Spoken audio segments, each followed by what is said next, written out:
Detonate. So, stay tuned.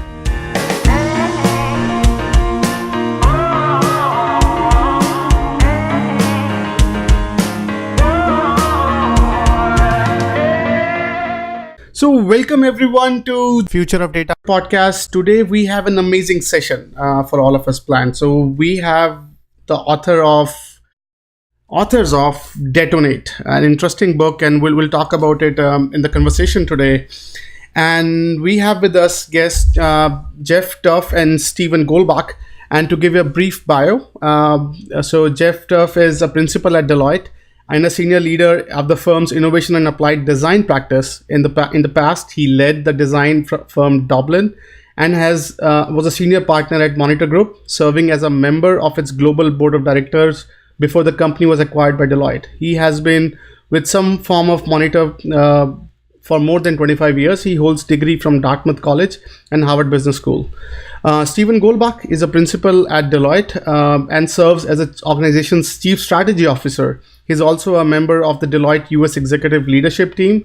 Before joining Deloitte, Goldbach was a partner at Monitor Group and head of its New York office. Goldbach helps executives and their team transform their organizations by making challenging and pragmatic strategy choices in the face of uncertainty. He is an architect, expert, practitioner, and teacher of the variety of strategic methodologies developed and used by Monitor Deloitte over the years. Serving clients in many industries, including consumer products, telecommunication, media, healthcare, Goldbach helps companies combine rigor and creativity to create their own future. He holds degree from Queen's College at Kingston and Columbia Business School. With that, welcome to the podcast, guys. Thank you. Thanks for having us. Beautiful. So, exceptional background, by the way. So why don't we just walk through your journey, like your background, what has led you to this book called Detonate? Want to go first?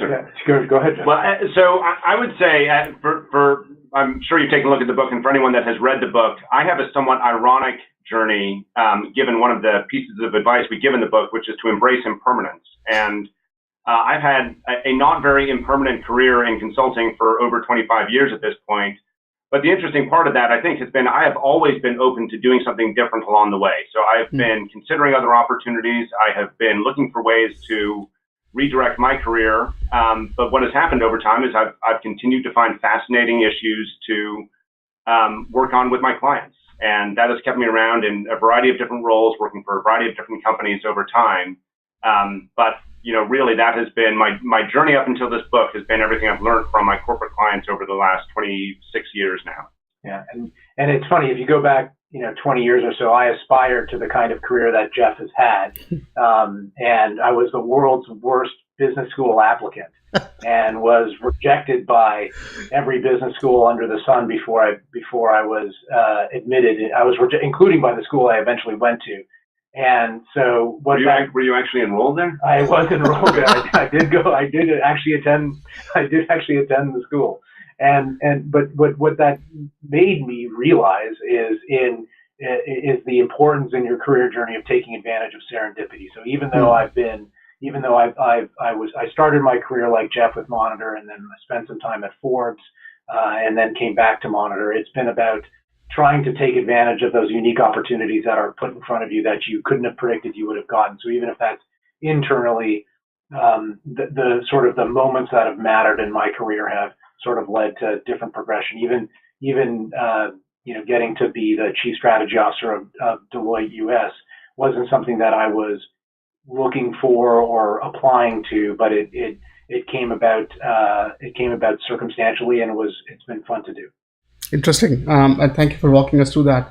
So let's talk about Detonate, and I think that's the fun part I want to have a conversation on today. So what is Detonate, and what's the motivation behind the book, if you can walk us through that? We'll resume after a short break. This part of the podcast is brought to you by First Friday Fair, fastest AI-powered way to find your next opportunity. Check out the website firstfridayfair.tao.ai and find your next dream job. Let's get back to the podcast. So the original motivation, the book actually came from a conversation Steve and I had just over a year ago when we were discussing the idea of writing a book together. And the observation we made at the time is that we were continually working with our clients and hearing from our clients, why do we do this stuff? Like, why do we have to go to so-and-so meeting, or why do we have to follow so-and-so process? And as we started to just share back and forth some of the experiences that each of us have had, we seem to hear the same types of themes come up time and time again about the playbooks and the so-called best practices that most companies were following that actually, when you sit back and consider them, just don't seem to make much sense. So we hypothesized at the time, and through the research that we did with the book, it seems like the hypothesis bore fruit, that what was happening, especially now with the nature of change in the world everywhere, but in the business world in particular accelerating, people were trying things from their playbooks that they had learned growing up in these companies, and they were getting bad results.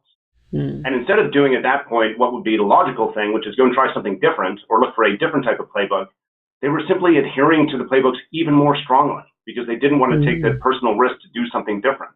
And so they adhered to the playbooks even more strongly. They got a bad result. They went back to the playbooks, and we just witnessed this downward spiral. We call it the vicious cycle in the book that seems to be happening in almost every industry out there today. So that really became the core premise for why we wrote the book and what the core content in the book is.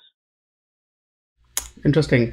And I think one fascinating thing that when I was reading about Detonate, I think it's the sound of it, or at least the message that I'm getting is pretty much like what Nassim Taleb said about anti-fragile, right? So just don't break your mold and do something different. And so what is so what do you want to achieve from this book?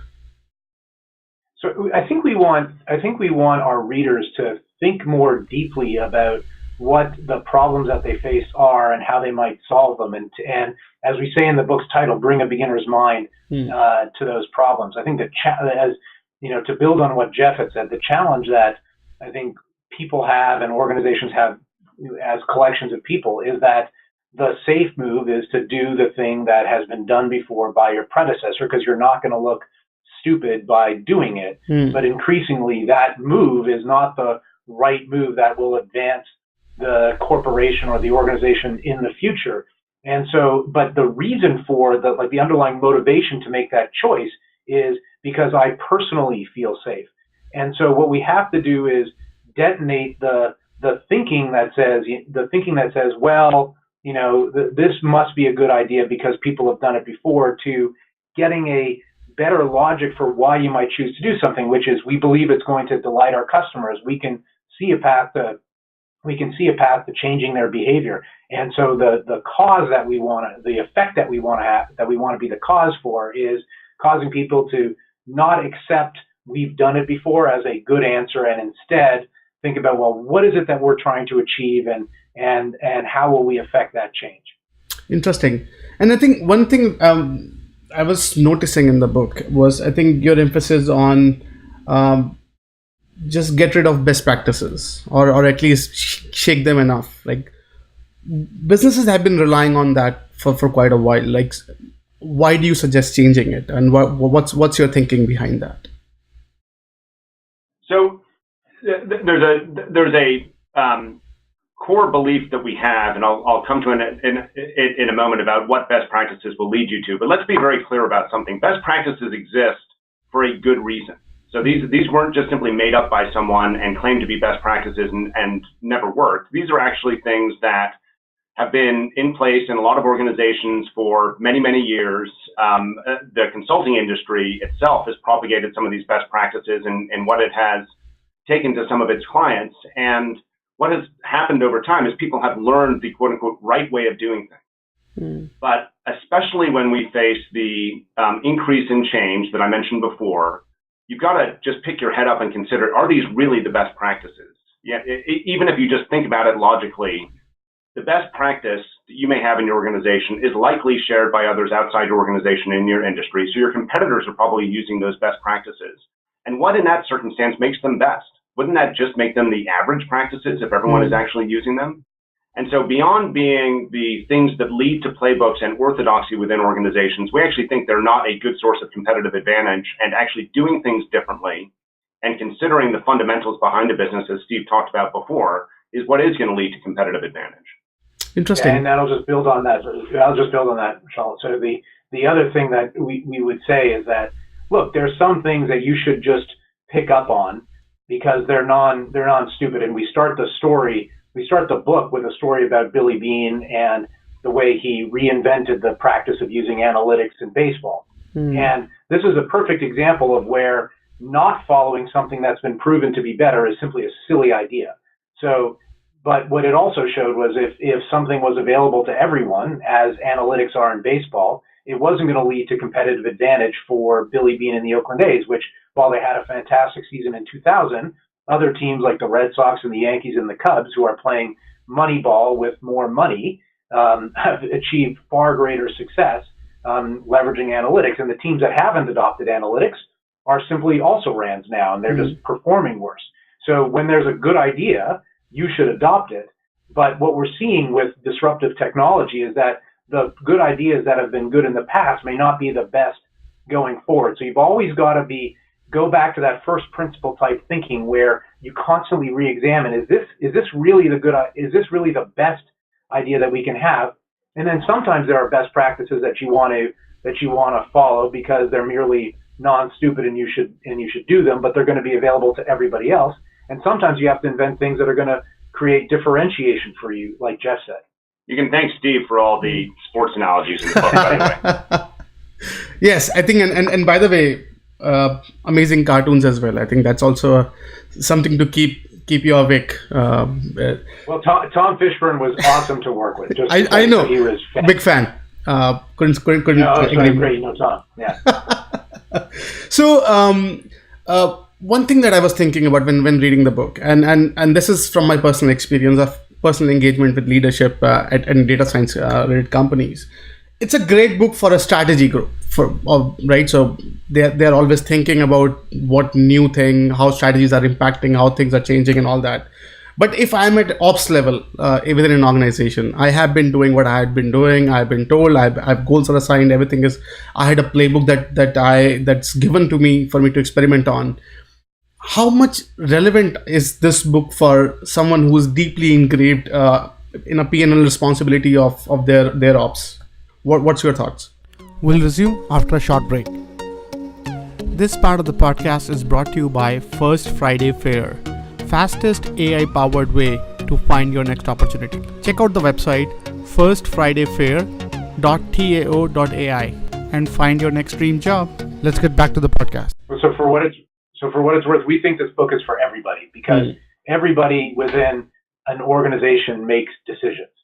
And the way in which they make those decisions, whether they're following past conventional wisdom or they're really thinking deeply about what's going to delight their customers or what's going to change their employees' behavior, everybody's making decisions. So we don't, even though you're talking to a couple folks who have been part of a strategy practice for a long time, we think of this book as just a helpful way to better think about making decisions or challenging the mindset that you bring to making decisions. And so we wouldn't call it a strategy book, although we think it's helpful for strategists. We just think about this as a mindset book.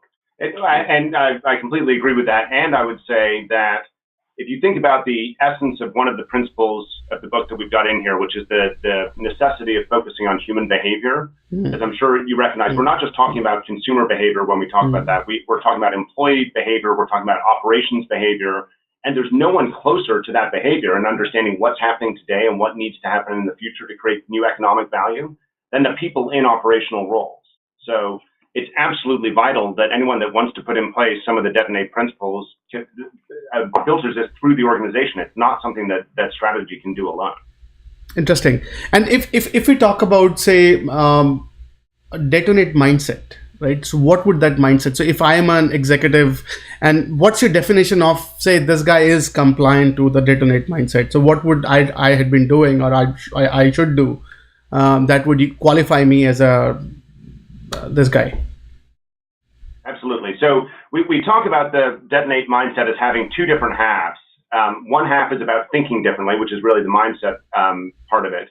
The other half is about acting differently. But the two components of thinking differently are, number one, as Steve talked about before, bring a beginner's mind to everything that you do. Don't presume that your past expertise or the people that came before you in the company, their past expertise is going to be what will carry the day, and instead consider things from a fresh perspective. That's sometimes difficult if you've grown up within a company or an industry, but keeping an open mind and keeping an open aperture on the variety of different possible solutions to any sort of situation is absolutely vital. And we talk a lot in the book about how to spot and challenge orthodoxy, which I'm happy to go into in more detail later on if you're interested. But that's one of the key tools that you can use to bring a beginner's mind to situations.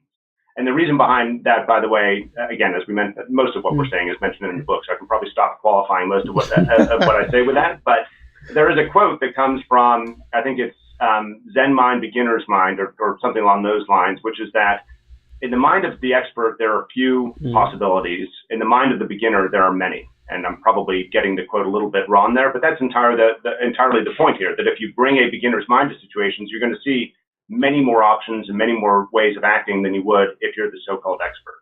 So bring a beginner's mind is one critical component of the Detonate mindset. The other component is to focus on human behavior. And so we have a very simple hypothesis and a belief, I think it goes beyond the hypothesis, that the most basic unit of economic analysis for any company is human behavior. And I don't care how machine operated you may become or how much you've been able to build technology into your operations. At the end of the day, your growth and your profit margin is being driven by someone choosing to act in a certain way. So there's a truism from the world of marketing, which has been true for decades and decades now, which is that if you want to be really efficient in driving growth in the market, what you need to do is identify the right customer behavior. So get someone to buy a new product or to pay a little bit more for an existing product or what have you. And then identify amongst all the different behaviors you could drive in the market, which ones are going to have the most economic upside, and then aim all your resources at driving that behavior. Well, that's a bit of an overstatement, maybe not all your resources, but really focus most of your resources disproportionately, on driving that behavior. And that's something that people have known for decades, but you rarely see it put in practice.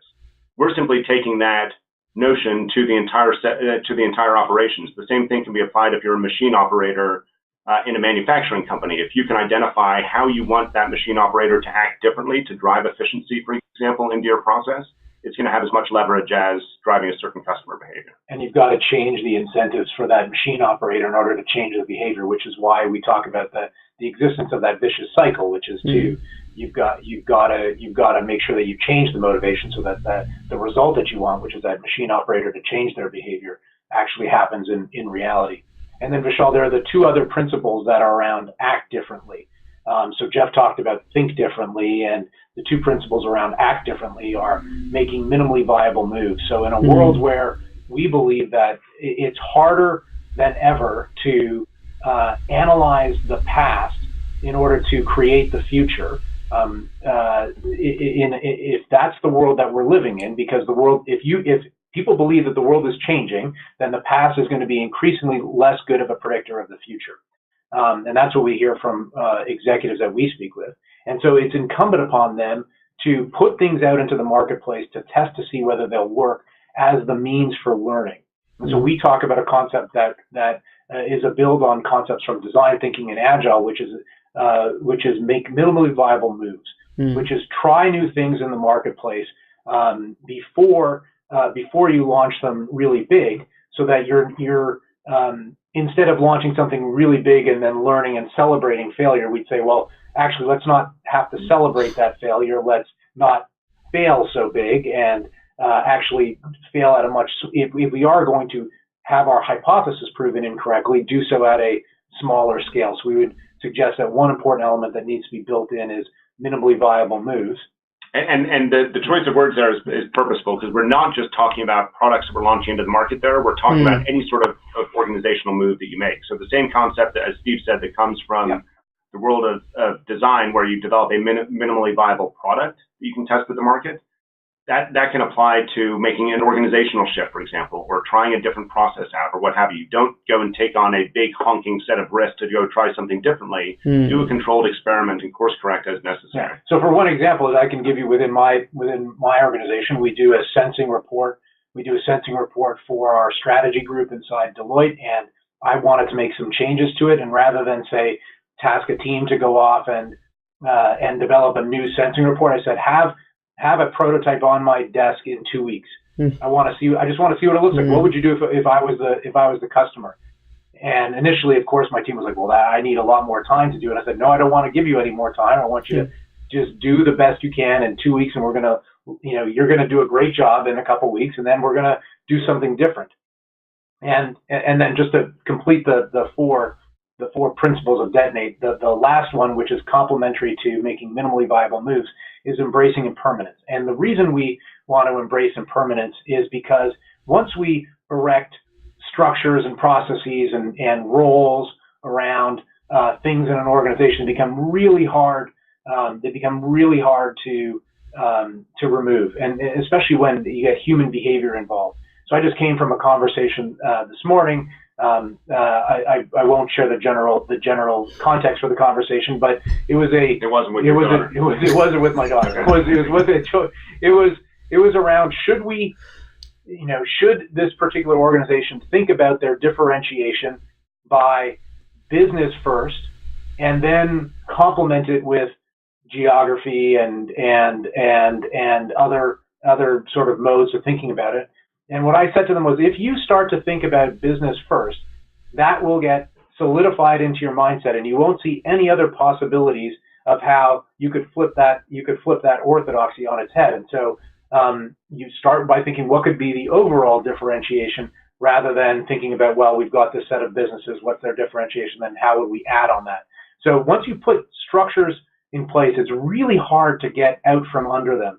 So when we talk about the concept of impermanence, it's just don't look at any organizational structure as if it's going to last forever, right? And just know that it's temporary in some way, and if the context around that changes, you'd be willing to change it. Interesting. And I think you briefly talked about orthodoxies, right? How they stifle innovation. So what's your thought? What's your thought on what are some of the best practices, or what are some of the ways in which I can identify those orthodoxies and fix those and root out any of those to help me sort of be more agile and grow? So what's your thoughts on that? Yeah, so orthodoxy is a great way of stepping back and just considering the things that you do as an organization. So when we're asked for advice on how to handle orthodoxy, there's really two different sides to the question. The first is identifying the orthodoxies in the first place, and then the second is determining which ones to challenge, because not every orthodoxy should be challenged. Orthodoxy is just another word, a fancy word perhaps, for conventional wisdom. And you can identify it by just asking yourself and asking your executive team or anyone in your company, why do we do the things we do? What do we believe about the way we need to operate? What do we believe about the way we go to market? So there's lots of organizations who has a certain distribution system or a certain sales channel that they believe they're going to get in trouble if they try to go around. What do we believe about the way our competitors are likely to react if we do something, if we raise prices, for example? What do we believe about our industry structure? What do we believe about the impact of technology on our business? And all of these, everyone has these beliefs. And cumulatively, they create a belief system that is the sum total of all the orthodoxies for a company. And it's really easy to get them out because you just ask some of those questions. And it's amazing, actually, how forthcoming people are with their ideas once you start to ask the questions. When you start to say which one should we challenge, it's really important to remember that not all orthodoxy is bad. Okay, there's sometimes very good reasons for some orthodoxy to be in place. Sometimes it's regulatory, and going and challenging an orthodoxy that's going to get you in trouble with the regulators is probably not a good idea. Sometimes orthodoxy is related to safety, to human safety. If you think about large manufacturing operations or oil and gas companies who have people out on rigs, they have playbooks and they do things for a very good reason, and that is that there is human safety involved. However, there are some orthodoxies, especially ones around the commercial system, that actually make no sense when you step back and consider them, and they're simply the way things have been done around here forever. And you can say in those circumstances, what would it look like if we didn't do that? So what would it look like if we didn't use this distribution channel? Or what would it look like if we didn't raise our prices on the third to last day of every single quarter? What would end up happening? Although my favorite example that I've heard you give, for years with orthodoxy is, imagine a grocery store that didn't have an express line. And why might they do that? Well, express lines are their least they're their smallest customers, not their largest customers. And so why don't you have an express line for the person who's shopping, along with, a couple children and got a basket full of groceries, spending $200, and give them special treatment and motivate them to come to the store more frequently, because they're spending a whole lot more at the store than the person who's coming in and just, grabbing a carton of milk or something like that. And so just breaking the orthodoxy and how that could lead to changing, certain segments of customers' behavior in a positive way.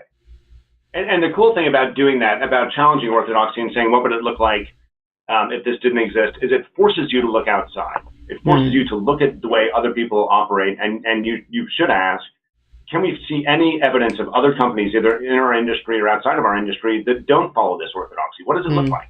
And then try to imagine that within your own. And it's, as we've gotten into these conversations with people, both while writing Detonate, and now that the book is out, it's amazing how many light bulbs seem to go off in the moment where people say, that actually doesn't make much sense. There's no reason why we do things that way. Interesting. No, I think I couldn't agree more. I think that's pretty. When I was reading that book, I think I was getting this sense of a fuse is going off here and there. I think it was very carefully written, and thank you so much for such a good read. You took the metaphor well then. The Detonate metaphor. Right. Exactly. So it's I think it's one thing that sort of from my experience that I was, when I was reading that, I was thinking from a 3 mindset. So whenever I talk to a team, I talk to are they representing a jungle gym scenario where the innovation, they're more responsive to sort of whatever ideas. The ideation is very, very, very responsive. The other thing is like driving in off-road. So sure, they are going somewhere with there's some sort of structure given to what they want to do, but it's not, they still have not figured out the scaling mechanism yet. And the third type of sort of whether you call it companies or teams or whatever, is the highway, right? When you're just walking or driving at 80 miles an hour or maybe 100 miles an hour, barely have any chance to sort of look around or back, or all focus is on the speed. So when sort of from your vantage point, when you deal with sort of these 3 sort of container of clients, how would they perceive Detonate, or how can they sort of utilize the idea of Detonate mindset in their respective quorums? If you can share some perspective on that. So I think actually it's a really interesting analogy that you're using there. I haven't either heard it or thought about it that way before, but if I may borrow it and try to associate it back to some of the ideas in the book, I think what you're describing is not necessarily, at least in my observation, is it's not necessarily different types of companies, but it's different roles that different people in every company have. And so you will have seen at the beginning of our book, there's a fundamental premise to the entire book, which is that most organizations, especially scaled, successful organizations, who are the ones who are most susceptible to best practice and conventional wisdom, need to operate their core business even as they try to do things differently. So I would call your superhighway, where you just kind of get in the car and go as fast as you can, never look back, somewhat akin to what it means to operate a core business. Doesn't mean operating a core business like what you're meant to do as a company is easy, but it does mean that the guardrails are there. You know the direction you're going in. You know how fast you can go without the wheels coming off, and hopefully you can do it without getting into an accident. And that really is meant to be the machine that funds the rest of the innovation system. When you start to go off-road, though, or when you're, and I didn't hear your first example, okay, so when you start to do something that's off the highway, that's when you start to get into adjacent or transformational innovation spaces, and where you don't want to be putting the pedal to the floor or using the same assumptions about how you drive on the highway. I'm now probably getting twisted up in your. But that's where you can see only enough about the path in front of you, right? Right, and so you want to try to stay. That's where the concept, I think, of minimally viable moves would come in, because you don't know where the path is going to go, or if there's a rock in there, and so you want to proceed with some caution and use different equipment in that particular situation. The one thing I would say, though, that we're increasingly seeing is in the highway scenario. The challenge that more businesses are having is that they presume, like, this is precisely the thing that we want to change. The presumption is that the road is going to continue to be straight and well paved, and the conditions are going to be clear driving. There's actually a cartoon in the book where where the person is looking back at her passenger saying, well, based on the road so far, it should be a straight shot from here, and missing the signs that the road is actually going off-road. And we think that's a good metaphor for what we're facing, what companies are facing today, which is the road has been well paved and clear. And the problem is there's going to be something out there that's going to cause that road to need some construction. And so it's better to be the cause of that construction than it is to be the outcome of that construction. And so you don't want to be going 80 miles an hour into an off-road situation. You can think about it, Steve, as the cop on your superhighway. How's that? Yes, awesome. So I think very interesting, by the way. So I think you also we're talking about sort of dismantling P&L, right? So you're talking about that if you dismantle P&L, it will be a best thing on the bottom line. Like what's the thinking behind that? If you can walk us through that. So Geoff talked earlier about the sort of the most basic element of business is customer behavior. And the thing that we want to dismantle about P&Ls is the focus on, kind of, as we said with the road, looking backwards at what we've done from a revenue perspective and just linearly extrapolating that into the future. So the way that most companies do financial forecasting is say, well, we've grown at 5% over the last few years. Conventional wisdom has the industry growing at 5%, and we're going to get our fair share. So therefore, the revenue forecast is X, and we want to have our profit be Y, and so therefore we can afford to spend, this much in generating that revenue. And the thing that we like, when you think about it from a real world perspective, the world literally works in the opposite way. We spend money to create to change people's behavior, to create that revenue. And it's the mindset that we want to shift, which is that somehow we have an inalienable right to that revenue in the future without doing anything differently. And if people believe that the context around our consumers' behavior is changing, then you've got to have the flexibility to do different things. But that P&L and the way we do financial forecasting is a constraint on thinking differently about what it's going to take to change people's behavior in the future. Interesting. And I think one thing I was I have so much respect for something like this, right? So if you look at the ecosystem today, like most of the companies are, at least you're right that I'm terrified with the companies who are on highway right now, right? If any flick of change and they're off, they're just totally busted out. And we can name bunch of interesting companies that we have never imagined would be folded in last maybe decade or maybe 5 years, maybe 2 years. From your vantage point, how much of their problem was what you're describing, the detonate mindset? How much of is the primal reason why they are not able to sustain the similar sort of mindset when the entire transformation is happening underneath these guys? We'll resume after a short break. This part of the podcast is brought to you by First Friday Fair, fastest AI-powered way to find your next opportunity. Check out the website firstfridayfair.tao.ai and find your next dream job. Let's get back to the podcast. Well, a lot, I think, is the short answer. I mean, there's a few examples we talk about in the book, and I think a lot of it comes back to Steve's point about the inalienable right to a certain revenue stream or the world operating in a certain way. So Kodak is one of the companies we talk about in the book. It is a famous example of a company that was on top of the world for some period of time and then suddenly and dramatically was not. And the key issue that they had is they did not believe, even though they were the ones who actually invented the first digital camera, they did not believe that the world was going to shift as suddenly and as aggressively towards digital. And really what they wanted to do is protect their short-term revenue stream. They wanted to continue to be essentially a film production company. And when I say film production, I mean producer of films, not camera films, not a media powerhouse. And look what ended up happening. And we weren't in the boardroom at the time. We don't know the full inside story, but what you hear anecdotally and what people have written about for years about Kodak is they had those blinders on and they just wanted to stay on the superhighway as it had been mapped out for them, and they just couldn't conceive of things actually being different. So imagine, instead of the P&L or the financial planning session let's pull it away from Kodak, make it just about anyone, but imagine instead of starting that by saying, what do we think our revenue is going to be in 5 years?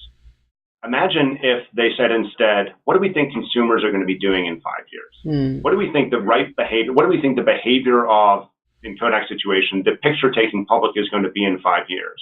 And then they would have gone there to say, what is going to be financially beneficial for us? What behavior can we drive that's actually going to drive real good financial outcomes for us? And what, therefore, do we think we can earn from all of that? It's a completely different approach to not just doing financial planning, but to doing strategic planning generally. Interesting. And in when you were sort of crafting this book on called Detonate, how much did you appreciate the existing culture of a company? Like, how much do you appreciate that businesses maintain and preserve and protect their culture when they look at the Detonate mindset? What's your thinking on that? Well, actually, what we'd say is that we need to detonate aspects of our culture. And if we want to get different, like, culture is a massive motivator of people's behavior inside an organization. Right. And it's a choice to have. It's not something that happens magically. It's a choice by the leaders of that company to have that culture. And what the leaders can do to change the culture, to promote a mindset more consistent with the principles we outline in Detonate, is to ask different types of questions or change the way people are incented in order to do behaviors, because the culture is nothing more than the sum of everybody's behavior inside an organization. And if the leadership is strongly committed to changing the way people behave, then they've got to do different things. And you can't just get up and say, we'd like our culture now to be more collegial. We're now going to be innovative. We're now going to be innovation. We're going to, as Jeff is fond of saying, we're now going to put some Play-Doh in the room and give them like fancy toys and stuff to go have some fun. It's like you have to actually change how people are measured, what they're rewarded for, both explicitly and implicitly, and that will start to provide the mindset. So if you say we just want to act differently, but you don't change any of the things around you, you're not going to get that kind of a change, which is why we're in this vicious cycle. And we're saying you've got to address that stuff. But you led, Vishal, with a really important word in that, which was respect, and respect for the culture. And I do believe, I think we both believe that this can be done respectfully. This is not, despite the name of the book, this is not about coming in and throwing bombs everywhere. It's about taking those small steps to try things differently, to shift behavior over time.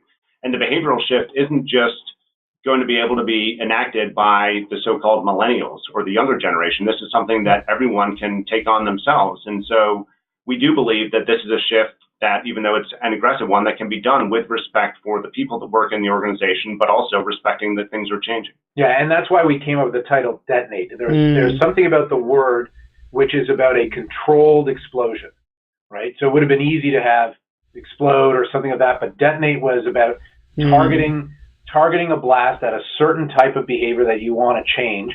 And that's what we think organizations need to do, because we are very respectful of the challenge that large organizations have, which is you've got to continue to run your business while making this change. And you can't afford to just blow everything up and still have these massively scaled organizations. And so it's got to be a directed and precise change mindset. Interesting. And I think one more thing that I was slightly confused about, and I think helped me understand that. So in some places you talked about failure is not okay, right? And then you also talk about, hey, don't build your company that lasts forever, right? So if you can walk us through why this shift in mindset and what do you mean by that? So failure not being okay is, I'd like to expand on that slightly and say that what's not okay is celebrating failure. I don't know if you remember the cartoon in the book where you had the guy. I heard failing is cool now, and actually failing is not really that cool. Right. The key, though, is that in order to make progress, you absolutely do need to learn. And it's very hard to learn without taking some missteps along the way. But in any sort of circumstance, whether you're talking about launching a new product or making an organizational shift, the key, though, is to make sure that you're not opening up yourselves to such potential loss, such significant potential loss, that what ends up happening is you fail outright. And it's amazing to me how often we see these days, if a new product launch has gone badly for a Fortune 50 company, or if there's some sort of explanation for why quarterly results weren't quite what we thought they were going to be, where the scapegoat to all of that is, well, we have a belief in failure. We believe you need to fail to continue. And I would argue that in most of those circumstances, the risk that company took on was way too huge because they did not take the small steps to learn. And so there's an aspect of failure, I suppose, that if you're taking the small steps that we talk about behind minimally viable moves, there's an aspect of taking those small steps when you course correct, which is a very, very small failure. But the key is it's a failure that is so constrained that you're never going to fail outright. And that's what we really believe. And we would differentiate failure from having your hypothesis proved wrong. So I think the thing that we want to get rid of is making bets so large that you can do nothing more than celebrate the fact that you were wrong, rather than saying, I've got a hypothesis and I'm going to test it on a small scale to migrate my thinking. And if you do that, there's no reason to celebrate the failure. It's like, well, I learned something. We're going to keep going because we've got enough ammo to still invest in here. But that's kind of the celebration of failure that we want to get rid of, because it's really become a crutch and a substitute for actually designing a better test. It's kind of like, well, if we can just celebrate it at the end that we were wrong, then it's fine. It's like, no, just design a test that where it's not such a big deal if you got your hypothesis wrong. And the interesting thing, I would say, again, an observation in companies where we've heard the words "let's celebrate failure" is, even though that may be said, people are always they're always left feeling just a little bit wrong about the whole thing. Like, okay, I understand that I'm supposed to have an open mindset to failing, but failing actually doesn't feel that good.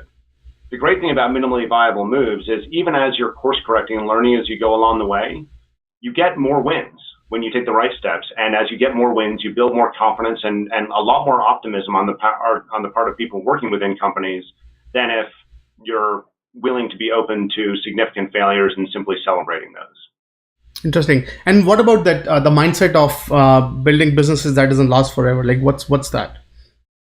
So the concept of building businesses that don't last forever, I would parse into two things. So one is the notion of don't build structures and processes that are intended to last forever, because that makes it harder to change. And we explored that earlier when we talked about the concept of embracing impermanence. We have we in the last chapter, we talk about something called minimally viable thoughts, which were ideas that Geoff and I had that we weren't sure, we weren't certain enough about their about whether they were right or not to have a whole chapter on them, but they were just musings that we had, and in the spirit of just sharing some thoughts at the end and taking some of our own, eating our own dog food, we thought we'd share them. And one of the musings we had was, well, right now the implicit assumption that every organization has is that it needs to last forever, and that's how we do valuation today. We do a 5 or 10 year financial forecast, and then we add a terminal value in because every organization lasts forever. But that in and by itself is a choice, right? You could say, like, let's say we're going to target a period of time, invest to create something really cool, and then not invest to have to reinvent ourselves as the world changes around us. We're gonna win for that period of time, and then say, okay, we're gonna take our money and go do something else with it. Increasingly, we think if you want to last forever, you need to be investing in more impermanence, more learning about your customers' behavior, more reinvention within your organization, and you've got to be able to reinvent your organization as context changes around you. And that's a skill set that we think needs to be developed today by organizations that want to. But then, one of our mentors, Roger Martin, is fond of saying the opposite of good strategy is also good strategy. And so, therefore, if lasting forever is a good choice that smart companies could make, certainly having a targeted, time frame for where your business is going to be relevant might also be a good choice. Interesting. I think, and one thing that from my experience and a couple of folks, authors that I talked about, one of the pivotal moments in their journey when they're writing a book is a lot of this the aha moment when they some of the discoveries, or when they uncover some of the biggest surprises that they were sort of, when you start with the assumption of Detonate and when you sort of going through the research. And so can you share some of those experiences with us, some of those aha moments when you're writing the book that, hey, I was not expecting this, what's going on? Well, yeah, we had a lot of those. There were a lot of things we didn't expect in the course of writing this book that we could probably spend another hour talking about. But honestly, one of them was when we set out to do some of the supplemental research that we make reference to in the book behind some of the ideas, because I think Steve and I were confident, having seen these issues in companies for so long, we were confident that they were somewhat based in fact, but the amount of enthusiasm and input and actually humor that we got when we went out and did our research around whether or not the processes that we'd identified, the playbooks that we thought needed to be blown up, whether they were real and whether they were really driving people as crazy as we thought they were, was really enlightening. And I think it gave us the confidence to push forward with the book and to focus on the places that we did in declaring the playbooks. But it was almost like we put feelers out into the world, and we got this blowback of information immediately that from people saying this really resonates, and here's the 500 things I'd love to blow up along the way. Yeah, and then I just I'll offer a very different kind of reflection. It's just a lot of people have asked for. This is my first book. It's Geoff's first book, but Geoff's written a lot more than I have in the past. It's a lot of people have aspirations for authoring something, and I will just say I have an enormous respect for people who do this with some frequency, because it's one thing to have conceptualize some ideas that sound good in a soundbite or even a short article, but to get them into a long form was really a lot of learning for me personally. And so but having a great partner made it a lot easier. Having a great writer like Geoff as your partner made it a lot easier. That's exactly right. Awesome. Yeah. And what's on slightly different note, whose decision is to involve Mr. Tom Fishburne's wonderful animations? I don't remember. So I'll give you a slight the story of the logic for the cartoons, and I'm having it. I think it was your idea. You can claim the idea. Well, Geoff had said, so we were there was some productive tension in the creation of Detonate between Geoff and I, whereas I think I had a little bit more of a traditional book in mind, and Geoff was like, no, we want to make it like a coffee table book, and with lots of colors and graphs and different formats. And you can see how many colors I got in his book. and his it wasn't the colors, but it was the I think what we said was what we settled on, the objective was that we just didn't want to make it a regular business book. We didn't want to make it, sort of a, here's the paint by numbers approach to do it. Here's the problem, do it like this. We wanted it to be a little bit more about here's how you should think differently and kind of have a little fun with it. And so somehow that manifested itself as, let's get a cartoonist. And we had a wonderful colleague of ours, Megan Sullum, who did a bunch of research into who were some cartoonists out there that we could work with. And we ended up finding Tom, and he was fantastic to work with. So we'd send him drafts of our early chapters, and he'd start to create cartoons. And it was great for us to see how the ideas were resonating with him, and actually was just a really fun partnership to have. And I think any reader would be happy that his pictures did save 1,000 words, because that's true. I think a lot longer without Tom being involved. Yeah. I think when I was thinking, I could have just skimmed and just look at the picture and just move on and then see what's going on there. That would have saved me. But I think it's a well-written book, by the way.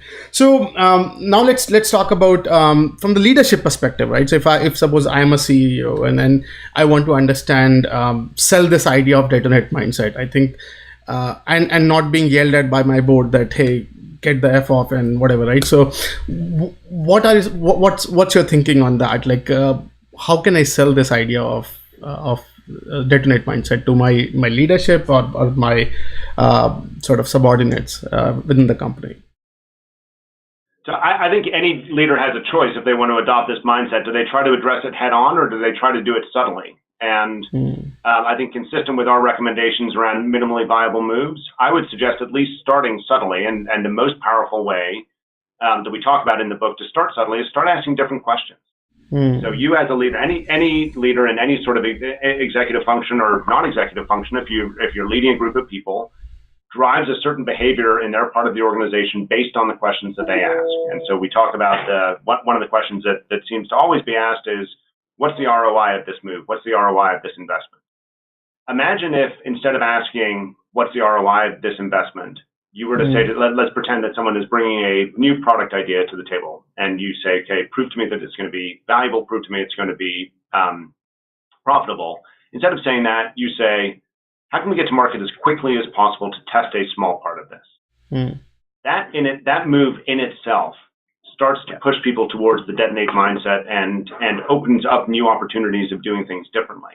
And now, I do believe that there needs to be a balance there. So if a company wants to adopt the principles of detonate across its organization, you're going to have to be a little bit more overt than that. But I would start with those small steps.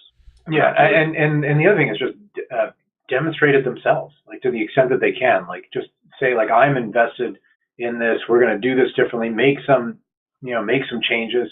Like make some, to figure out how do you shake up leadership, bring in new ideas, bring in someone from who doesn't have any expertise. There's lots of different ways that you can demonstrate it. But I think, as Geoff said, the easiest way to start tomorrow is just by changing the nature of the questions you ask. And we've been getting a fantastic reaction from senior executives to the ideas in Detonate. And without going into it in too much detail, the general reaction has been, wow, this is readable, it's helpful, and I want to get this out to my whole organization. Hopefully they will start to do things differently. So we applaud those that have started to do that. Interesting. No, I think I definitely second that thought that it has, as a leader who's worried about the future, it's a very eye-opening that you have to reconsider, and it's sort of very out there. So what's next on Detonate? So like, what's your vision with this particular book? Do you think it becoming in itself a best practices guide that you said, hey, you probably should challenge? What's your thought behind what do you want to achieve from Detonate? Well, in some respects, Detonate in itself was a minimally viable move for Geoff and I. And so we didn't have a grand plan going in that there was Detonate and then Detonate 2 and Detonate 3 and something. And then one called Put It All Back Together. Yeah, put it all back together. Like we've got some ideas. We've got some ideas. We want to get them out there, and we're still in the let's get them out there stage and see what the reaction might be. And so I'd say watch that space. And we'll see where it takes us. But I will say we were very purposeful along the way to say it would be tremendously ironic for a couple of guys to come along to write a book about blowing up playbooks if what results from it is another playbook. And so we absolutely do not. You're not going to be seeing the publication of the Detonate playbook anytime soon. I can tell you that. It's just really intended to be some concepts that we want to introduce into any sort of organization to encourage people to, as we said, think differently and act differently, and understand that there are a range of different ways of acting that will help along the way. Interesting. And so we are almost at the tail end of the conversation. And by the way, Geoff and Steve, thank you so much for being really candid about your time, with your time, and about the thoughts on what went behind this amazing book. So one thing we ask all of our guests to share is some of their favorite reads that they want to share with our listeners and viewers. Besides Detonate, which is, again, I would definitely recommend. It's a great book if you care to learn about how you should stay relevant in future. So what books you would like to share or with our communities? So I'll say my book. I like fiction, and one of the reasons why I wanted to write a non-traditional business book is I'm a terrible reader of business books. So if you're asking me honestly, what books I would recommend, my favorite book of all time, and it actually was somewhat recently made into a movie, is Cloud Atlas by David Mitchell, which I won't explain all the various different reasons, but it was just a fantastic shift in the genre and a different way of thinking about writing a fiction book that I will go back to time and time again, and I love a lot of his books. But one that I've read more recently that I think is probably a little bit closer to home here, and it bridges the world of fiction and business and innovation, is called The Last Days of Night, which is a very well-known book. I'm sure lots of people have read it, but it's about essentially the advent of electricity and the real characters like Edison and Tesla and others who were involved in the invention of electricity. And all of the same challenges that we see in innovation today appear to be in place around the most iconic version of innovation out there, the invention of the light bulb. And it was a fantastically written book that told a true story as well, or mostly true story as well. Yeah, and I'll offer a few up, and I'm literally the opposite. I don't read a ton of fiction. I get my fiction in visual form from watching movies and TV. So when I read, I normally read a lot of nonfiction stuff, and so I would categorize it as I think every executive should be reading about behavioral economics and cognitive psychology, and a great one to get started with is Thinking Fast and Slow. It's just a great it's a great lesson on how the human mind works. It works in practice, and how we know so much more about how the mind works and how and the details of human behavior and how they respond to, and it's not always the logical way that you might expect. The other pair of books that I would pair together would be The Opposable Mind and Creating Great Choices, which is about which are by Roger Martin and then Roger and Jennifer Riel, where the reason I love those two books is because it challenges the notion that leaders have to choose, right? It says, amongst two crappy alternatives, most leaders just say, I'll choose. And the best leaders say, well, I'm going to get a better alternative. And they talk about how they do that. And I think that's very consistent with the mindset that we want to share. It's like, go create your future as opposed to accept to otherwise crappy alternatives. And then the last one I'd name, and it's another nonfiction, but it's a bit more, towards that end is The Big Short by Michael Lewis. And I have read that one. I love that because it's just about a bunch of guys who basically said this just doesn't make any sense, and they were willing to place a really big bet on something that didn't make sense and stick to it in the face of a lot of conventional wisdom that suggested otherwise. Interesting. Fascinating set of books. I think. Thank you so much for sharing that. So, as a last question, but not the least one. So, if our listeners and viewers would take away something from what the Detonate that we have not covered in our conversation so far, what, from your vantage point, what would that be? What would be a takeaway that you would want users and listeners to take away from Detonate? Yeah, I'll start by just saying a really simple one. So, if you're getting that feeling in a meeting where something just doesn't make sense, or you're feeling uncomfortable that, I'm not quite sure why we've always done this, or if you're having that feeling, that's the time to say something and ask a question about it. That would be the one, if there was one takeaway, I'd say when you start to get that queasy sense in your stomach, I would, ask a different question. And I'd add, and maybe we'll end, just go do something. This is not, the principles of Detonate are not something where you need a 6-month plan or a 18-month plan to go and try things. Just simply getting out and, to Steve's point, asking a different question or trying to do something a little bit differently is a step in the right direction. And that's how it all starts. Interesting. With that, again, Geoff and Steve, thank you so much for spending a good amount of time with us, walking us through your journey, through explaining us what Detonate means. Wish you guys nothing but success on the book. I definitely would recommend. I would leave a comment on Amazon as well. It's a good book, and folks should get that. And you're always welcome on the podcast.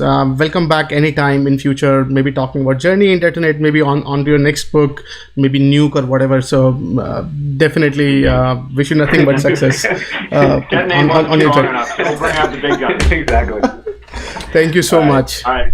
Thank you, Vishal. All right. Bye now.